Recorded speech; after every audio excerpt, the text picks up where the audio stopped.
Assalomu alaykum hurmatli obunachilar. Bugun Ziyokor o'quv markazida o'tgan o'quv yili davomida shu yerda tahsil olib, hozirda Prezident maktabi o'quvchisi hamda yaqin orada o'tkazilgan Prezident maktablari hamda respublikamiz miqyosidagi barcha ixtisoslashtirilgan maktablar orasida o'tkazilgan xalqaro olimpiadada yuqori natijani qo'lga kiritgan o'quvchimiz bilan suhbatni amalga oshiramiz.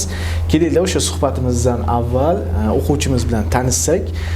Xo'p, xush kelibsiz avvalo. Assalomu alaykum. Assalomu alaykum va alaykum assalom. O'zingizni ozgina tanishtirsangiz, ismingiz, familiyangiz va yoshingiz, o'z haqingizda ozgina gapirib bersangiz. Men Odilov Ahmadjon, 11 yoshdaman. Pop tumani G'urumsaroyda yashayman. Men shu o'tgan yili Prezident maktabida o'qishga tayyorlanib, Ziyokor Education'da o'qiganman. O'qish jarayonlari yaxshi, qiziq bo'lgan. Juda ham ko'pincha men tanqidiy fikrlash, o'shalarda xatolarim ko'p bo'lgan. Shu Muhammadjon ustozimga rahmat, ular bu xatolarni to'g'rilashga yordam berishdi.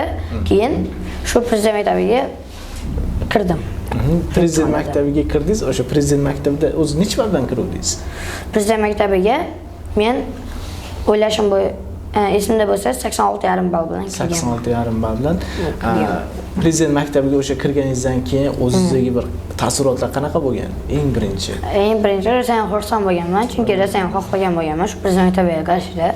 Keyin men shu birinchi eshitganimda ishonmaganman. Keyin oilalarim bilan natijalar ko'rganimizda bu haqiqat bo'lgan. Kirganim, keyin shu rosa xursand bo'lib, endi rosa xohlagan, orzu qilgan joyimda o'qiyman deb rosa xursand bo'lganman. Birinchidan. Endi xursandchilik va bo'lgan, juda ham yaxshi bo'lgan. Endi xursandchilikka yarasha endi motivatsiya ham o'zida kuchli bo'lgan. Hozir juda ham kuchli bo'lgan. Hozir bizga kelgan xabarga qaraganda siz o'sha matematikadan respublikamizdagi hamma ixtisoslashtirilgan maktablar hamda Prezident maktablar o'rtasida o'tkazilgan olimpiadada faxrli birinchi o'rinni olibsiz, to'g'rimi? Mana shu olimpiadagacha bo'lgan o'qish jarayoni va o'sha olimpiadadagi o'rin olish jarayoni, o'sha yerdagi imtihon atmosferasi haqida ozgina gapirib bersangiz. Bu imtihon Amerikaniki edi. American Mathematical Competition edi. U yerda men rosa hayajonlangan bo'lganman, chunki endi bu Amerikadan kelgan bu savollar.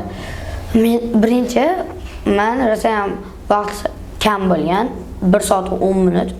10 minutda shu 30 ta savolni yechishga sal-pal qiynalganman. Keyin bir 24-sida kecha turib, o'z yerda bir 20-sida kecha turganimda o'zi 20 minut 15 minut qolganda, shuning uchun sразу titulga bo'yashni boshlaganman. Titulga bo'yab keta turganimda 24-savolga kelganimda bir 5 minutcha qoluvdi. Qolgandan keyin tez ishlab keyin bir xilda tavakkalni ham qilganman. Og'ir o'sha imtihonda faqatgina yozma ishlar bo'lganmi yo faqat test bo'lganmi? Faqat test. Yozma ishlar yo'q. Yozma ishlar yo'q. Ana do'stlaringiz bilan raqobatda bilmaysiz, ular qanaqa ishlagan, nima ishlagan, ular natijalarini ham bilmaysiz. Yo'q. Demak, bu o'tkazilgan imtihonni asosiy yutuq tomonlaridan biri sizga motivatsiya, energiya, iqtidor, bilmaganlaringizni bilishdan tashqari Amerika davlatida o'sha o'qish uchun keyinchalik grant yutib olishga, 100% grant yutib olishga katta imkoniyat yaratib berishi haqida biz hozir ma'lumotga ega bo'ldik. Demak, xudo xolasa bundan keyingi maqsadlar qanaqa? O'sha Amerikada grant yutib Amerikada o'qishmi yo O'zbekistonda o'qishni davom ettirishmi? Bu keyingi rejalar men o'sha AMC'ni olgandan so'ng keyingi yillarda yana bo'ladigan Amerikaniki va boshqa chet davlatlarda imtihonlarda yaxshi o'rinlar olsam, 8-sinfdan 100% grant bilan kollej, boshqa chet davlatlardagi kollejlarga chiqib ketish, Prezident maktabi tomonidan chiqib ketishim mumkin. Nufuzli oliy o'quv yurtlariga, ya'ni Amerikada joylashgan nufuzli oliy o'quv yurtlarida o'qishingizni davom ettirishingiz mumkin. Shu yoshda o'zida bu darajaga erishishni o'zi juda ham katta yutuq. Chunki tengdoshlaringizga qaysi ma'noda haqiqiy o'rnak bo'la olgansiz.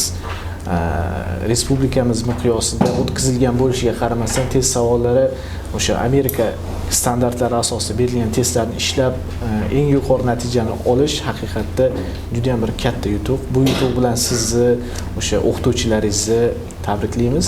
Rahmat. Xo'p, prezident maktabiga kirish uchun shijoatdan tashqari, harakatdan tashqari nimalar bo'lishi kerak?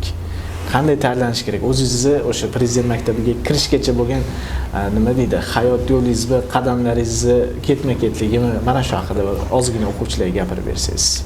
Shunda birinchidan har doim o'z ishingizda har doim ishlashingiz kerak. Masalan, bir kun bu bitta misol xato qilib qo'ydingizmi? Ustoz baribir o'sha tushuntirib berishadi, keyin o'sha tushuntirish bo'yicha uyga borib yana qaytarib o'sha misolni ko'p marta ishlab, misol yana testlarda kelsa, shuni aniq ishlaydigan bo'lib qilib qo'yish kerak.